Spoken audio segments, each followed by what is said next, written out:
the mayor.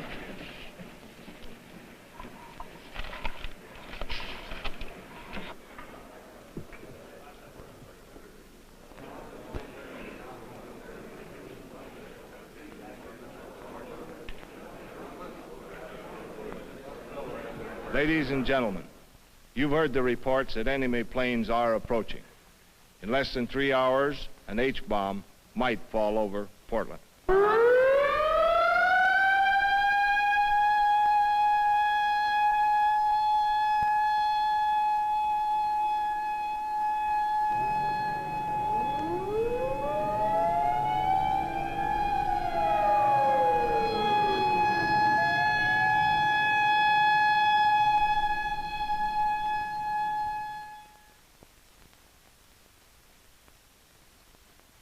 Like myself, I think you're going to be very interested in this story that we're going to tell you.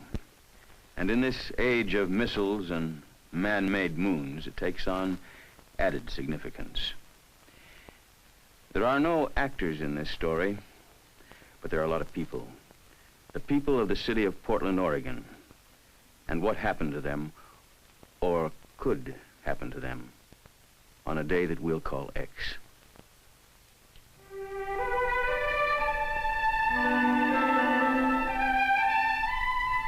This is the land, between the mountains and the sea, between the snow-capped crater of Mount Hood and the Pacific.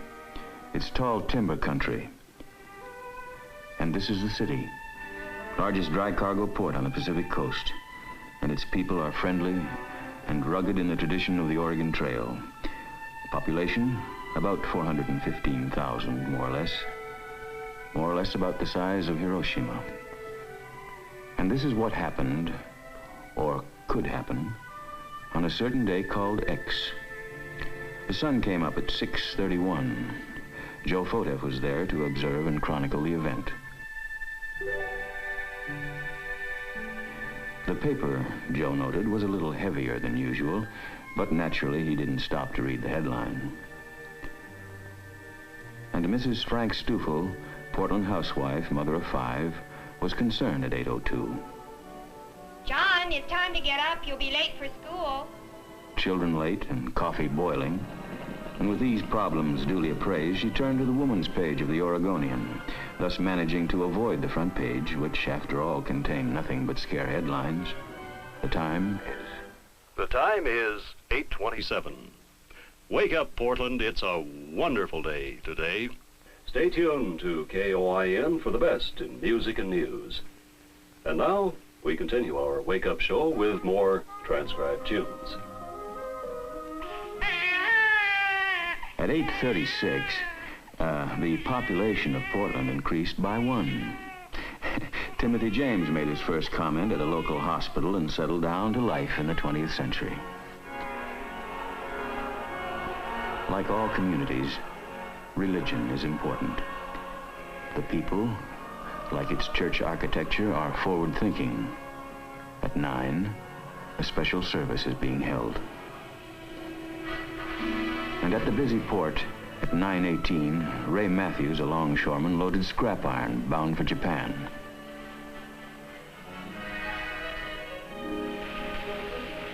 At 9:37, at the Central Fire Station, the men were busy with their morning chores, scrubbing hose, cleaning ladders, and shining the pumper.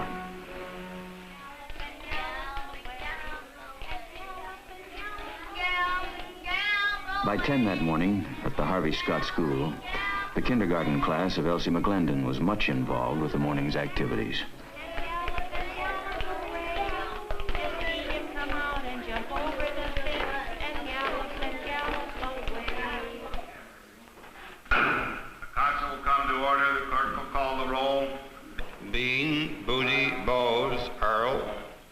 And the twice-weekly meeting of the city council was much involved, too. A matter of sewer maintenance was one of the problems up for discussion. At police headquarters, the messages at 10:31 so far indicated 2 cars stolen a day in an average American city. Number 126, stolen auto 1425 Ashton. 126, cat in a tree, 14 in Ankeny. Except this day. Driveway 12 in Ankeny. This day is the one called X. Attention all stations, emergency. This is an air raid warning and Conrad radio alert. Repeat, this is an air raid warning and Conrad radio alert. Enemy aircraft are over the Aleutians. Stand by for warning time.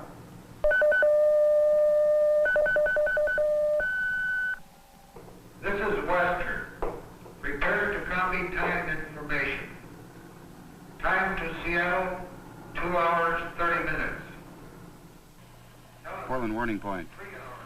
Air raid warning. Enemy aircraft over Canada and Alaska. Time to Portland, 3 hours, 15 minutes. Thank you. I'll notify the mayor. At 10:32, Jack Lowe, the city's civil defense director, receives the words. Enemy planes have crossed the pole. Probably they carried H-bombs. Likely one, maybe two, are headed for Portland. The mayor is alerted. Clerk, gentlemen of the council, I've just received information that enemy planes are approaching this area. I've just authorized the sounding the evacuation signal. The council will be in recess and we'll immediately reassemble at the Emergency Operations Center. And so this day called X, which began in such an ordinary way, is no ordinary day. At 10:35, the banshee wail of the siren echoes the warning, and the city prepares for survival.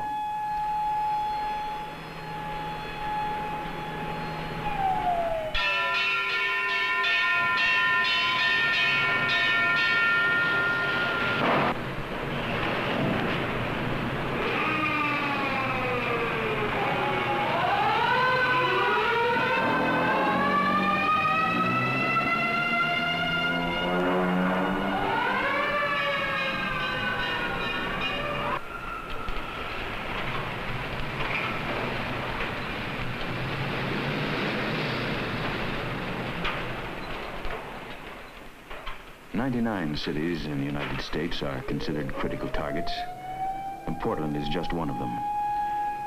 And it's so hard to know in advance how any man will react when that day comes.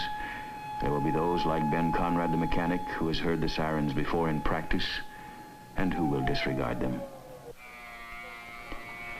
And there are those like Tom Cook who can't go. He's one of the power load dispatchers for all electric power in the Northwest. These men are expendable. Others can and do go.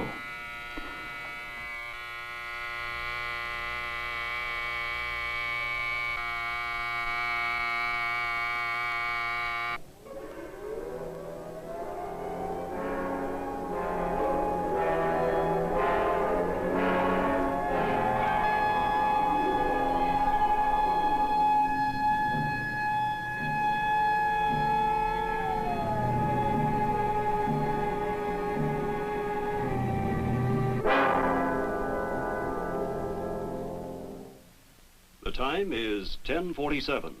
This is a Conrad radio alert. Normal broadcasting will be discontinued for an indefinite period.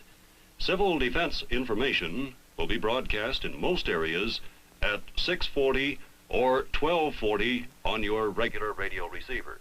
I repeat, this is a Conrad radio alert. Normal broadcasting will be discontinued for an indefinite period.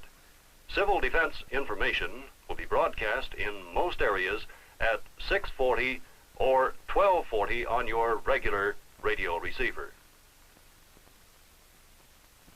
When the sirens sound, some cities go underground, take to shelter, particularly if there's little warning. But Portland evacuates according to a well-thought-out plan. The question is at 10:45, on the day called X, will it work?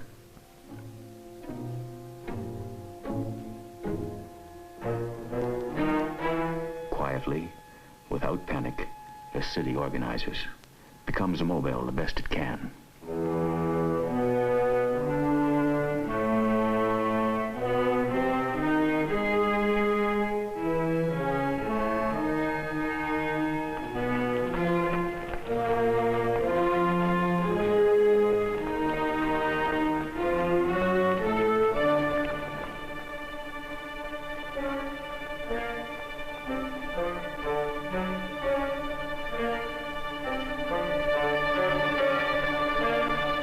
Civil defense is not apart from normal city functioning.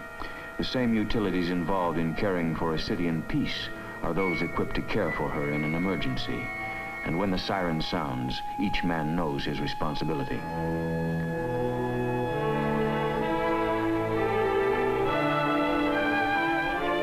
Public buildings follow a pattern well learned in practice.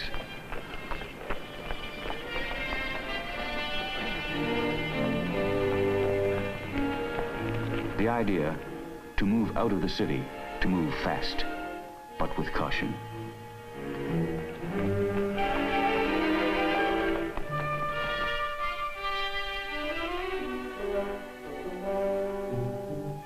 Like other Portland mothers, Mrs. Stoufel moves her family to a pre-arranged location outside the city beyond radiation range with necessary supplies.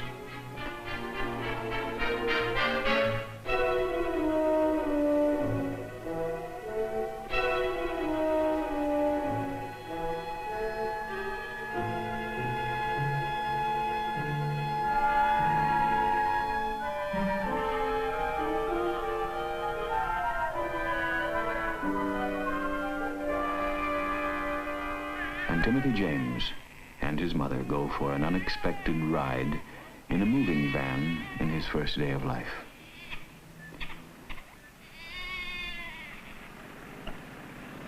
Now, at 10:50, in this hour of decision, the seat of local government is moved to a point some 6 miles out of town. Buried in a hill is a blast-proof, radiation-proof operations center where government can continue to function. Evacuation can be controlled, and if necessary, the city can be reorganized. The Portland plan revolves around the local government with Mayor Terry Shrunk its head. Government must survive if its people are to survive.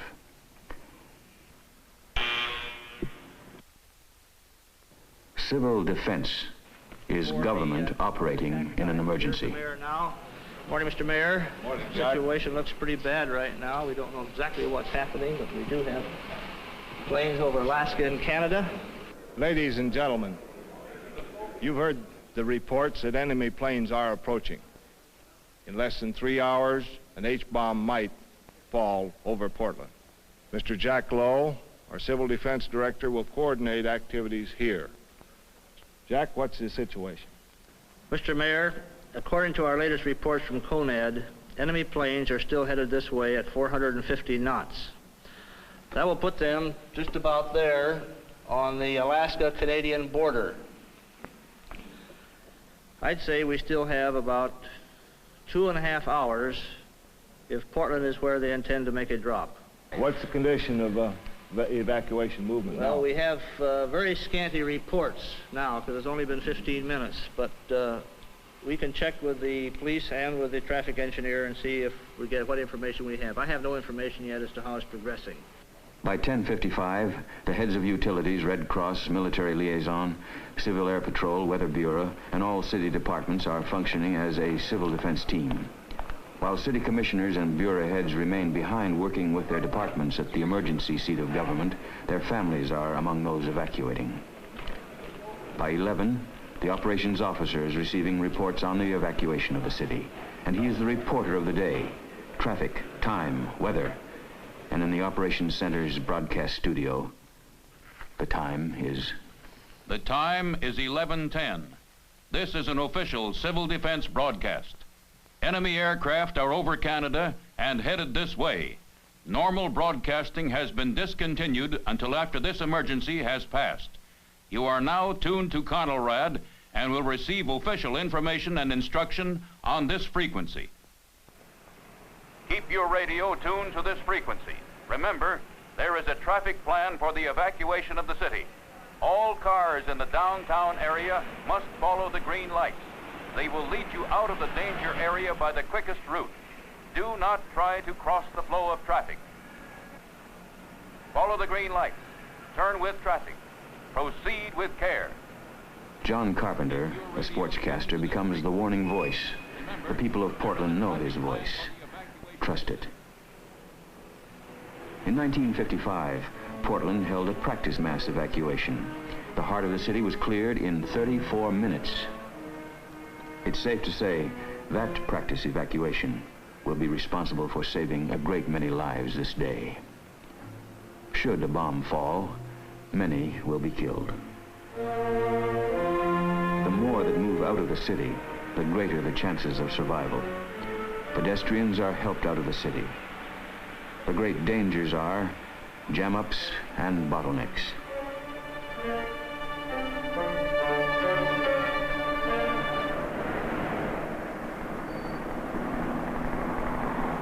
Whirling over the city, a police helicopter reports traffic movement to the operations center. Copter 1 to dispatcher. Copter 1 to dispatcher. Copter 1, go ahead. Barber and Slavin traffic moving very slowly, bumper to bumper. Suggest 1 or 2 lanes be diverted east on Hamilton. Over. 10-4, 1131.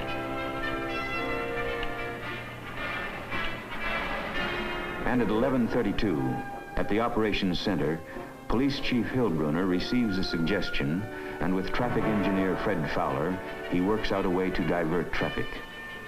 Motorcycle policemen are sent to split the load onto a side road. There's no way of knowing if Portland actually is an enemy target.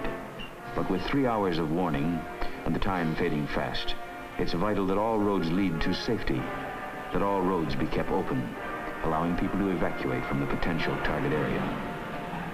Meantime, county and state police halt and divert incoming traffic away from the target area.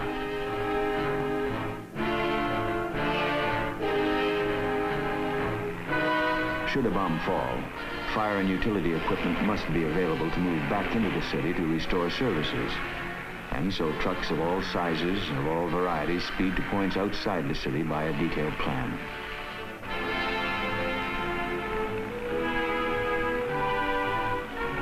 By 11:45, the men and equipment have arrived at the dispersal areas away from the target. Auxiliary police and auxiliary firemen are also in action.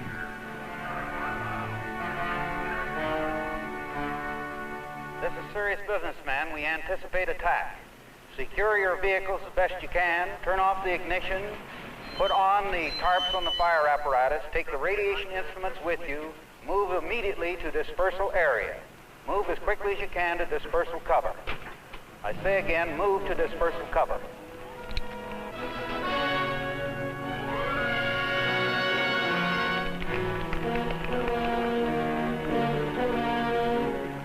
Around the dispersal area, in local public buildings, emergency kitchens are in operation.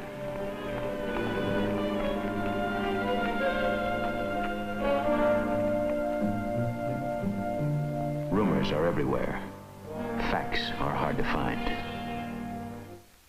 But back underground, at the operations center, with time running out, only facts are considered. According to information we have just received from Western Air Defense Command, the situation remains the same. Enemy aircraft are still approaching in this direction. If they continue on this same course, we can expect an attack in this area anytime after 21:47 Greenwich time. That is 1:47 p.m. Pacific Standard Time. And now I would like a brief situation report from all departments on how we stand. First, John, what is the fallout situation? Well, Jack, according to our latest weather information, the winds will continue in a northeasterly direction at about 10 knots. Let's face facts, gentlemen. If we have a blast on target, downtown Portland, it will be hours and probably days before we can get back in. Engineering, Gordon Burt. We have reports that 80% of the city-owned public utility equipment have been successfully evacuated from the city. However, there is one group of electric company trucks caught on the west side. We're working now on a plan to get them out. Fire Department, Chief Simpson. The fire department's initial dispersal plan is in effect. Several units have already moved out to their respective dispersal points. Engine 24 and Engine 30 are currently fighting a residential fire, and they will stay on the job until this fire has been controlled. Police, Chief Hillbruner. As for police activities, the city is about 65% evacuated. Traffic appears to be moving at about 15 miles an hour outbound. The state and county police have set up an effective roadblock diverting inbound traffic, thus enabling us to use all lanes for outbound traffic. Emergency medical, Dr. Metter. City hospitals are continuing to evacuate. Emergency hospital units are functioning in Forest Grove and Mount Angels. Others should be heard from soon. You might be interested in knowing that en route, one boy and twins were born. Gus Lang, welfare. As the reports continue, it is obvious that the Portland plan is working smoothly. Only 7 years earlier, Portland had no civil defense. It was then that the idea that civil defense was not to be separated from normal government evolved. And in 1952, a 1 mil tax levy to finance the plan was put on the ballot by a unanimous decision of the City Council. After civil defense leaders went out and campaigned, the people voted to tax themselves to protect themselves. And later, the city charter was amended to assure continuity of government, so that in an emergency like this, should the executive branch become casualties, they would automatically be replaced by a legally established line of succession of other experienced city officials. The people, as now and after the emergency, are assured of continuity of their government. Schools report complete evacuation. There's no panic among the children. They've rehearsed this before. Reports from industries indicate approximately 90% evacuation. I think we're doing quite well. And so, at 1:25, with some 22 minutes till 0 hour, Portland seems to be doing quite well. Should a bomb fall now, city officials and city services will be able to carry on, and meantime, vital messages are passed on to maintain contact with state and county headquarters. Okay.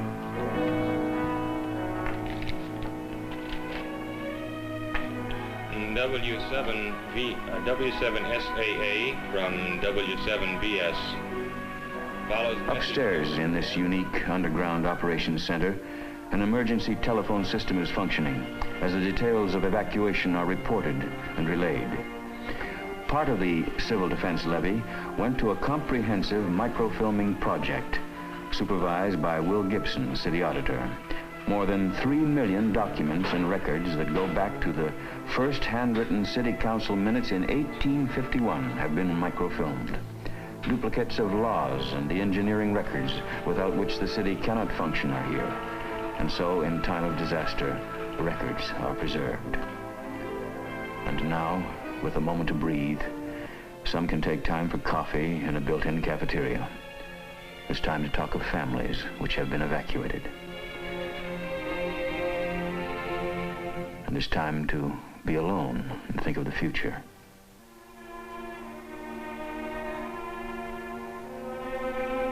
And there's even time for those who need it now to rest. 300 can live here for a week, eat, sleep, and breathe. The operations center has its own water supply, its own electric power, even its own purified air.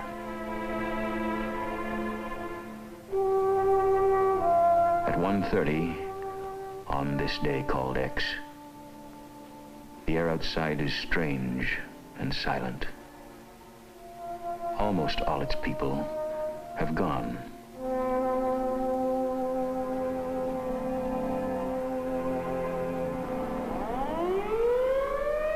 And at 1:32, as directed by the mayor, the siren sounds once more. Take cover.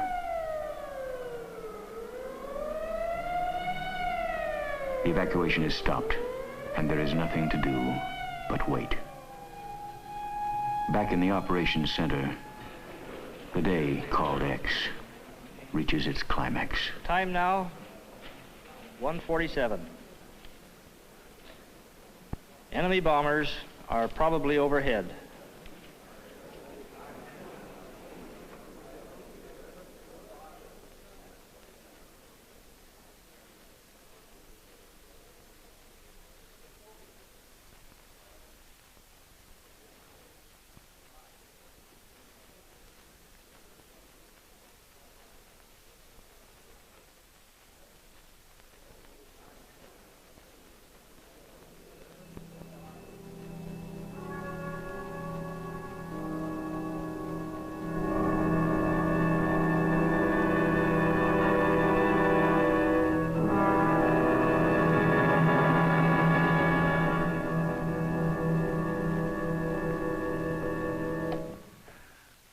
What happened after that moment, we leave you to contemplate. But one thing is certain. Portland has a plan for the survival of its people and the continuity of its government. And you know, actually, the survival of this entire nation depends upon the ability of federal, state, and local governments to carry out their responsibilities in the event of a massive nuclear attack. Each new scientific development in the weapons of war presents a new challenge. And the people of Portland, through working together, they're ready. If there really were a day called X. How about you?